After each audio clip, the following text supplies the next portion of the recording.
de Canal Sur, solo para recordarles que tienen ahí la programación de la cadena, desde luego, y toda la información siempre actualizada. Mabel, hasta aquí la revista de prensa.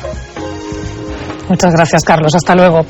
Verán, nuestro invitado es profesor de educación secundaria, aunque no sé si ya este oficio lo ha olvidado un tanto, y diputado por Cádiz en la Cámara Andaluza desde 2004. Ha sido vicepresidente tercero de la Mesa del Parlamento en la pasada legislatura y con anterioridad fue concejal en el puerto de Santa María, diputado provincial y coordinador de Izquierda Unida en Cádiz. Desde hace solo unos días es el vicepresidente primero del Parlamento andaluz. Ignacio García, buenos días. Hola, buenos días. Bueno, vicepresidente primero, cuando todas las quinielas decían Ignacio García va a ser el presidente del Parlamento. Yo no sé si esto le ha creado, el ser el segundo al final le ha creado una cierta frustración. Bueno, no sé qué quinielas eran, yo no jugaba ¿Todas? yo no sé, yo esa quiniela no la jugaba, la verdad. Estoy muy satisfecho de ser vicepresidente primero, fundamentalmente por una razón, y es que ser vicepresidente primero me da la opción, diría yo, de seguir siendo diputado. Es decir, el vicepresidente primero, a diferencia del presidente, todos los miembros de la mesa pueden participar en comisiones, pueden ser miembros de comisiones, participan en debates del Pleno, mientras que el presidente, por su carácter más institucional de manera permanente, no lo hace, ¿no? En cuanto a frustración, no. Yo estaba al tanto de todo lo que se estaba negociando, por supuesto, y en su momento, creo que esta semana, habrá que valorar globalmente el conjunto de la negociación. Y claro, entonces se verá si tenía sentido o no ser vicepresidente o ser presidente, porque, insisto, ser presidente, y sobre todo para un grupo pequeño como el nuestro, anula a un diputado.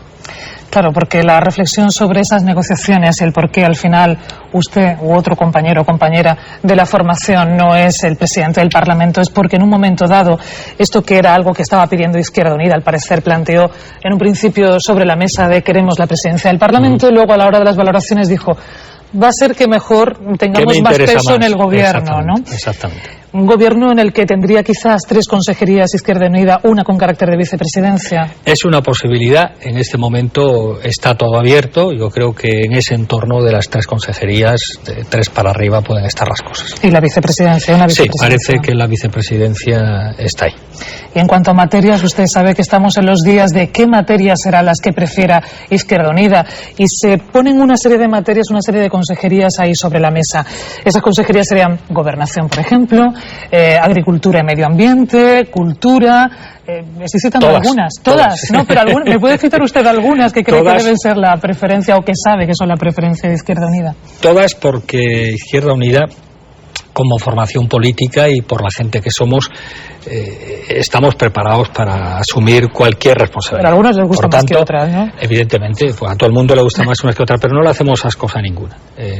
A nosotros una consejería de carácter social, pues no nos importaría. Lo de carácter social, pues sanidad, educación, incluso igualdad y bienestar social, pero tampoco nos dejaría de importar una de carácter inversor, como puede ser obras públicas, o de carácter económico, como la propia economía e innovación, si se mantienen así. Y digo si se mantienen así porque en este momento el tema está tan abierto que estamos hablando no de un reparto de responsabilidades, estamos hablando de cómo se estructuran las responsabilidades, porque una de las cosas que parece que se abre paso es la reducción de consejerías. Entonces esto implica una reestructuración de las áreas tradicionales, y por eso todo está abierto en este momento. Hay quien decía Joaquín, empleo puede desaparecer.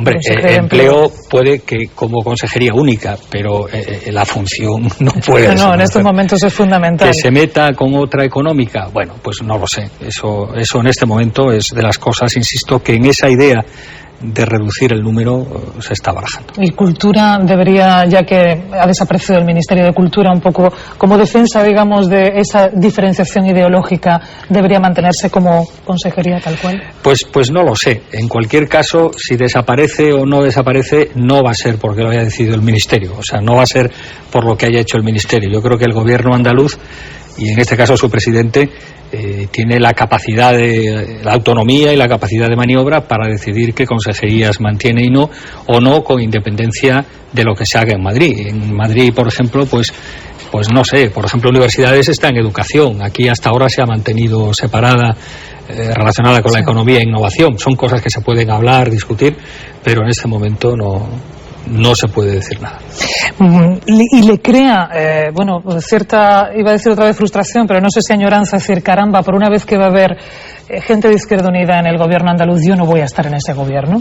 Para nada, porque yo soy una persona muy pragmática y, entre otras cosas, en contra de lo que puede pensar mucha gente, ser consejero o consejera no es ningún plato de gusto, es una dedicación, como hace todo el mundo, tomándose en serio la responsabilidad, es una dedicación muy fuerte y, por tanto, desde el punto de vista personal, no es algo que te entusiasme, te entusiasmaría desde el punto de vista político, pero desde el punto de vista político también es cierto que es importante la labor de parlamentario y es importante que el grupo parlamentario, en este caso de Izquierda Unida, que se ha renovado en más de la mitad, pues mantenga una cierta presencia de gente que tenemos experiencia.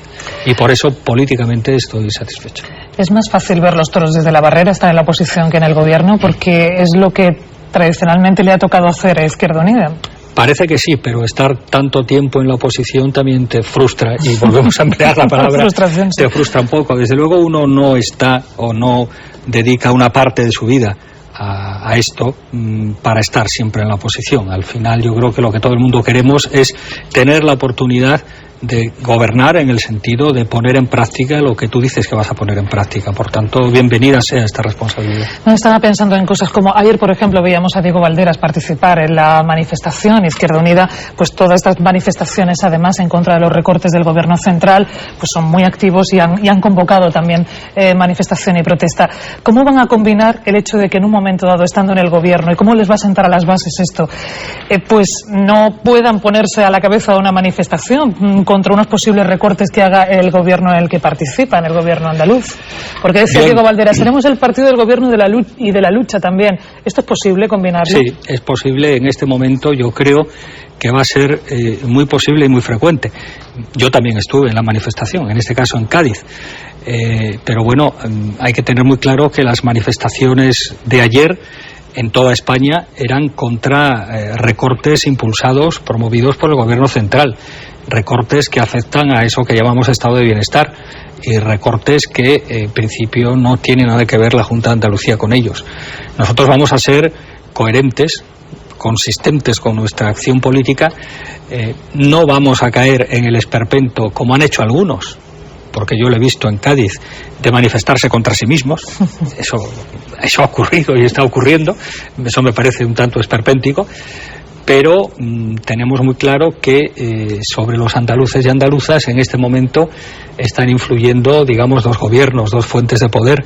Uno es la propia Junta de Andalucía, y ahí tendremos que ser críticos y admitir la crítica de la gente como corresponde, pero no hay que olvidar que hay un gobierno central cuyas decisiones suponen en torno al 85% del ingreso de la Junta, con lo cual, los recortes que tenga que hacer la Junta en cada momento habrá que analizar hasta qué punto son responsabilidad o vienen impuestos por la financiación que te corta el gobierno central. O sea, que van a decir ustedes, lo hacemos, no nos gusta, pero no nos queda más remedio porque nos lo está imponiendo el gobierno central. Esperemos que desde el punto de vista social encontremos siempre la vía para no tener que hacerlo. Pero es indudable que un gobierno central que, de mano te recorta en sanidad y te recorta en educación, y el sistema de financiación que tenemos en España, el sistema de financiación autonómica, no te permite en la práctica generar más allá de un 10-15% de ingresos propios, pues te pone en condiciones muy duras. O sea, tendrán que recortar en educación y sanidad aunque no lo quieran. Espero que no, espero que podamos recortar de otros sitios, pero es evidente que la situación es muy difícil. Porque claro, uno dice, de partida 2.700 millones, cerca de 2.700 millones, porque hay que cumplir con el déficit, ¿no? Del 1,5. No queda más remedio. Bueno, a mí me gustaría decir lo que pienso. Y lo que pues pienso, dígalo. lo que pienso, Por eso lo que pienso es que lamentablemente nos imponen el cumplimiento del déficit y lamentablemente no nos dejan opción para decidir. ¿Por qué? Porque desde el punto de vista desde el momento en que tienen el grifo de la financiación, dicen, bueno, si no lo cumples no te preocupes, que yo te cierro el grifo y no te llega el dinero, ¿no? Pues bueno, es que no te dan, no cabe la pregunta, ¿no? Otra cuestión es si planteamos la pregunta en términos más globales, y desde luego nosotros tenemos muy claro, como cada vez se presenta más en Europa o avanza más en Europa, la idea de que en este momento estas políticas centradas en eso mal llamada austeridad, porque no es ya austeridad, es decrepitud. La mal llamada austeridad basada en el control del déficit a toda costa no conduce a nada, conduce a recesión, conduce a depresión, y creo que desde luego desde Andalucía vamos a intentar, en la medida en que podamos influir, o si no influir, por lo menos gritar en el ámbito europeo, intentar romper ese tipo de políticas. Por eso le digo, si nos obligan es que ya no tengo respuesta. La medida en que pueda no nos preocupa, no estamos obsesionados por el déficit. De momento les obligan, porque además dicen que si no van a intervenir la pues comunidad. Claro, es que ese es el problema, ¿no? Que es una intervención que posiblemente no la reconozcan como tal, pero es una intervención que se puede dar de hecho por el momento en que la financiación que tú recibes depende de ellos. Es algo así como los ayuntamientos, les obligan a presentar un plan para pagar a los proveedores, y en el momento en que no paguen, pues tienen la PIE, la participación de los ingresos del Estado, tienen recursos para cobrarse, lo que al final además es probable que se acaben cobrando los bancos, porque parece ser que si a un proveedor se le paga y ese proveedor debe dinero al banco donde tiene su cuenta y donde va a recibir el dinero, lo va a cobrar el banco, con lo cual estamos en una situación muy complicada. Una situación complicada y una legislatura muy compleja la que van a tener de aquí en adelante, porque en cuanto a configuración del Parlamento, pues hay 3 grupos parlamentarios, 2 están en el gobierno y el grupo mayoritario está en la oposición. Esto ya de partida es una situación compleja, pero es que hay más, esa posible y constante confrontación gobierno central, gobierno autonómico. Estamos viendo visos, incluso antes de que se forme ya el gobierno andaluz, de que hay esa confrontación. Les puede perseguir a lo largo de toda la legislatura. Bueno, con respecto a la composición del Parlamento, es cierto, pero bueno, tampoco es nada extraño en democracia que haya una coalición, y tenemos experiencia en otras comunidades autónomas, tenemos experiencia en muchísimos ayuntamientos y en Europa es relativamente frecuente este tipo de cosas. Quizás hay que cambiar nuestra mentalidad y hay que hablar de un bloque que es mayoritario, y lo que tiene el PP es una minoría mayoritaria, pero tiene una minoría porque no es capaz de formar gobierno, ¿no? Por tanto, bueno, pues hay que tomarlo con total normalidad el que haya un grupo únicamente en la oposición y 2 en el gobierno. ¿Y confrontación va a haber? Bueno, confrontación, yo diría que en este momento lo que se va a dar, y se va a dar con cierta frecuencia, es más, yo espero que se dé, es una confrontación no entendida como bronca, no entendida como pelea gratuita, no entendida como una posición permanente a la contra, sino como 2 modelos diferentes. 2 modelos diferentes de establecer prioridades, 2 modelos diferentes de responder a situaciones de crisis, y yo incluso apostaría a 2 modelos diferentes de relacionarse con la sociedad. Si eso se llama confrontación, bienvenida sea. Hay asuntos directamente relacionados con el Parlamento. Usted es vicepresidente primero de la Cámara, que quisiera tratar. Por ejemplo, se anuncia para esta legislatura una reforma del Parlamento, entre otras cuestiones con el tema de las comisiones de investigación. ¿En qué debería consistir exactamente esa reforma, a su juicio, señor García? Bueno, pues parece razonable que hay que facilitar las comisiones de investigación. Comisiones de investigación no es de recibo que en 14 años no se haya hecho ninguna, y que la última que se hizo feneciera por una convocatoria anticipada de elecciones. Por tanto, hay que facilitarlas, y creemos incluso que con la solicitud de un grupo parlamentario podría, en principio, ser suficiente. Tampoco hay que convertir las comisiones de investigación en un arma arrojadiza que, bueno, en todo momento estemos el Parlamento, en lugar de legislar, que es su función principal, controlar e impulsar al gobierno, pues estemos metidos cada diputado en una comisión de investigación. Por eso planteamos pues la posibilidad de que haya un límite de 1, 2 comisiones de investigación, fíjate lo que estoy hablando, por periodo de sesiones, ¿no? Pero desde luego eso sería uno de los elementos principales, así como el facilitar la participación de la sociedad.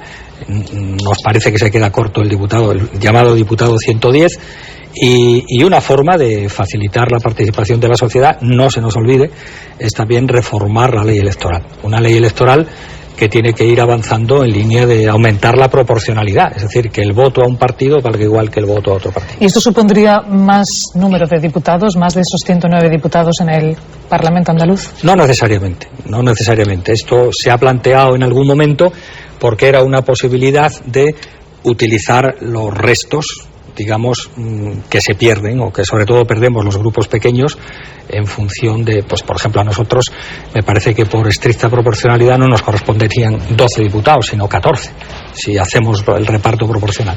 Entonces una forma matemática de hacerlo es creando un segundo grupo de diputados sobre estos 109 que aplicasen esos restos, pero parece que no es el momento para incrementar el número de diputados, pero hay otras fórmulas, hay otros sistemas de proporcionalidad.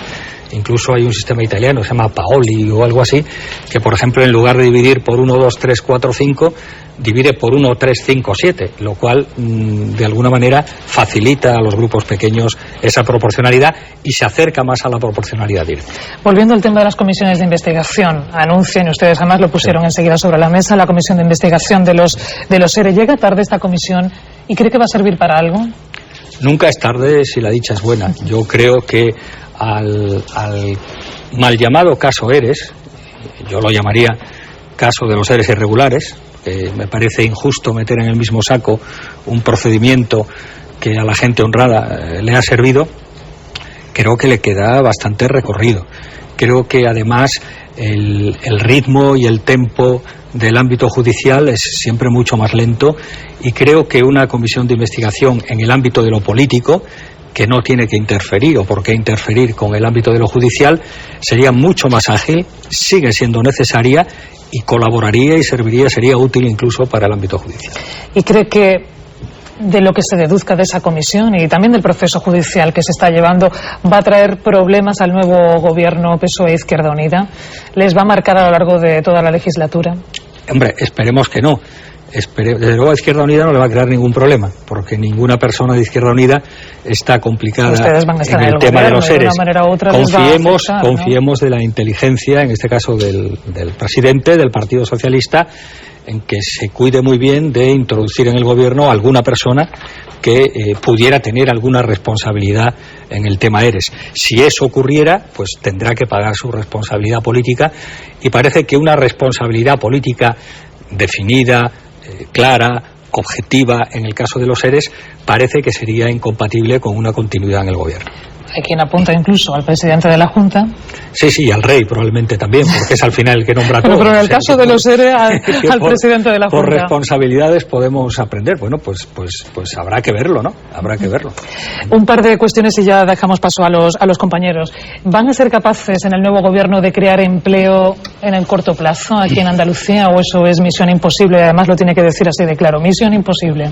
Bueno, creemos que de hecho en el acuerdo programático se contiene un plan de empleo, un plan de choque de empleo especial basado, bueno, en cuestiones como infraestructuras, como rehabilitación, como trabajos forestales, que va a suponer una ayuda importante a la supervivencia ya de muchas familias, lo cual en este momento me parece significativo. Es decir, nos vamos a preocupar porque esas, pues no sé si son ya 200, 300 o casi 400.000 familias en Andalucía que no tienen ningún ingreso, tengan ingresos y, a ser posible, además tengan un, digamos, fondo de cotización para poder cobrar empleo. Eso no es poco, pero crear empleo al corto plazo misión imposible. Crear empleo, nosotros pensamos que va evidentemente ligado a otro tipo de políticas, va ligado a una salida de la crisis que no puede ir, insisto, crear empleo, quiero decir, estable, de manera permanente y estructural.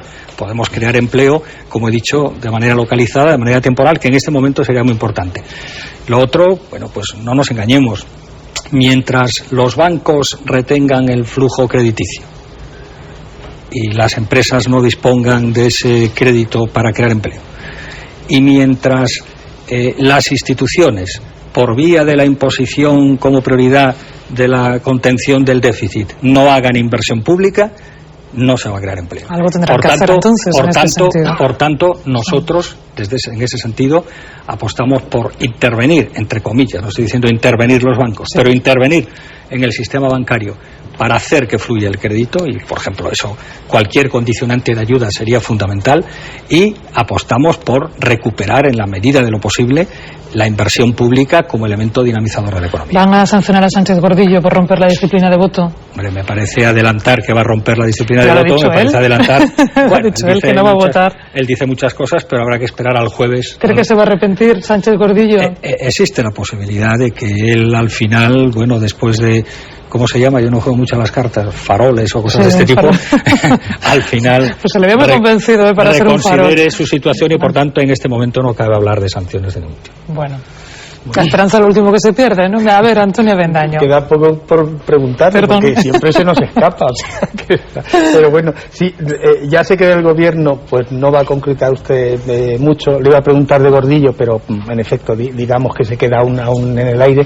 Pero dígame, ya que es usted profesor, si yo digo que Valderas va a ser vicepresidente del gobierno, eso de 1 a 10, ¿cómo es de verdad? ¿Qué nota le pondría? Bueno, eso sería lo que llamaríamos en términos matemáticos probabilidad condicional. A ver.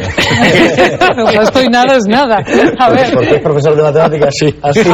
Hay que atreverse a puntuar. A ver si nos va a decir lo de la ponderación de los impuestos también. No, probabilidad condicionada quiere decir que, bueno, primero tiene que ocurrir que haya una vicepresidencia, segundo tendría que ocurrir, que parece ya más probable, que esa vicepresidencia le fuera asignada a Izquierda Unida, y en ese caso habría una probabilidad altísima, del orden de 9, de que fuera, pero insisto, probabilidad condicional. Bueno, que sí, vamos a ver, Joaquín. Señor García, creo que no para de decir a lo largo de esta entrevista que su grupo, el grupo de Izquierda Unida, es un grupo pequeño, así lo ha definido, ¿no? Y ahí yo creo que muchos andaluces... Pequeño cuantitativamente. Cuantitativamente, correcto. Y hay muchos andaluces que pueden considerar que es desproporcionado que la tercera fuerza política de Andalucía, muy lejos en número de votos y en número de escaños de las dos mayoritarias, pues ostente a partir de ahora tanto poder. No solo la vicepresidencia primera de la Cámara, sino presumiblemente la vicepresidencia del Ejecutivo, de 3 consejerías para arriba que decía usted. En fin, ¿cómo contraargumentaría a esos andaluces que piensan que probablemente es desproporcionado que la fuerza más residual en el Parlamento tenga tantísimo poder? No, residual, pero la menos poderosa cuantitativamente. Bueno, pero es que eso es una forma de analizar, ¿no? En principio, Izquierda Unida supone más del 20% de los diputados que apoyan a un hipotético gobierno de coalición. Por tanto, ese orden de magnitud de 3 consejerías está en relación con ese, digamos, 20% arriba o abajo de lo que suponen 12 diputados de un conjunto de 59, en este caso. Eso para empezar, por tanto... Lo lleva las matemáticas, ¿eh? Claro, no, pero es que no hay ninguna desproporción. Mire usted, 12 de 59, pues son algo más del 20%, es de lo que estamos hablando, ¿no? Y en segundo lugar, bueno, es que yo creo que hay que empezar en Andalucía a romper el análisis ese de 3 grupos. Aquí hay una posible, hipotética, que se verá el jueves, seguramente, una hipotética coalición de gobierno que suma 59 diputados. De esos 59 diputados es lógico que, bueno, ejerzan la responsabilidad en todas las áreas, y el reparto interno es el que he dicho. No me parece para nada desproporcionado. Lo que sí ocurre, y ocurre en la mesa del Parlamento, ocurre en la Cámara del Parlamento, es que Izquierda Unida es árbitro, de alguna manera, ante un previsible enfrentamiento de posturas entre Partido Socialista y Partido Popular. Izquierda Unida es la que decide. Nos queda muy poco tiempo, señor García. Le ruego cierta brevedad a las respuestas. Señor García, las hagan más sencillas, porque me meten en probabilidad condicionada y todo. Pues, muy rápida. Usted se ha definido como una persona pragmática. ¿Izquierda Unida va a tener que aplicar o va a tener una sobredosis de pragmatismo para tener que explicar a los suyos muchas de las decisiones que tomen en el gobierno? Izquierda Unida está inmersa en el pragmatismo desde el momento en que, bueno, no es nada nuevo para nosotros gobernar. Gobernamos en ayuntamientos, hemos gobernado en diputaciones, en otras comunidades autónomas, y sabemos lo que eso significa. Pero quizás nos distingue de otras formaciones políticas, y queremos que nos siga distinguiendo, precisamente el hablar con la gente. Y desde luego todas las decisiones se van a explicar, y se van a explicar con palabras mucho más asequibles, que vamos a reescribir la historia de España, vamos a reconstruir el papel de España en Occidente, porque me parece que eso no explica nada y más que nada mete miedo. Explicaremos las auténticas razones de por qué hacemos las cosas. Última pregunta, María Dolores Tortosa. Yo quería preguntarle, al hilo de lo que ha dicho, si se considera el presidente moral del Parlamento por aquello de que es el que rompe la el que decide, ¿no?, entre los dos grupos, y si comenta con el presidente de la Cámara, Manuel Gracia, las decisiones, por ejemplo la última, que el PP sea el último grupo en intervenir en los plenos del Parlamento. Bueno, tengo que dejar muy claro que el presidente del Parlamento se llama Manuel Gracia, yo soy el vicepresidente primero. Lo que pasa es que, según el reglamento, en la mesa del Parlamento no hay voto de calidad y es por votación. Por tanto, esta situación se daría exactamente igual si fuera vicepresidente segundo, tercero o secretario de la mesa. En cuanto a lo otro, bueno, pues concretamente esa decisión de que el Partido Popular sea el último, hasta donde yo sé, es por decisión del propio Partido Popular, que se ha respetado en la medida en que es el grupo parlamentario mayoritario. Si vamos a comentar o no, hombre, es probable que teniendo acuerdos comentemos decisiones, pero hasta ahora pues no ha sido necesario porque la lógica se ha impuesto siempre. Pues Ignacio García, vicepresidente primero del Parlamento andaluz, gracias por haber estado con nosotros y buena legislatura. Gracias a esta casa, gracias a Canal Sur y gracias a ustedes. Gracias Antonio, Joaquín, Juan Carlos y María Dolores, que tengáis buena semana, intensa de trabajo desde luego va a ser. Gracias.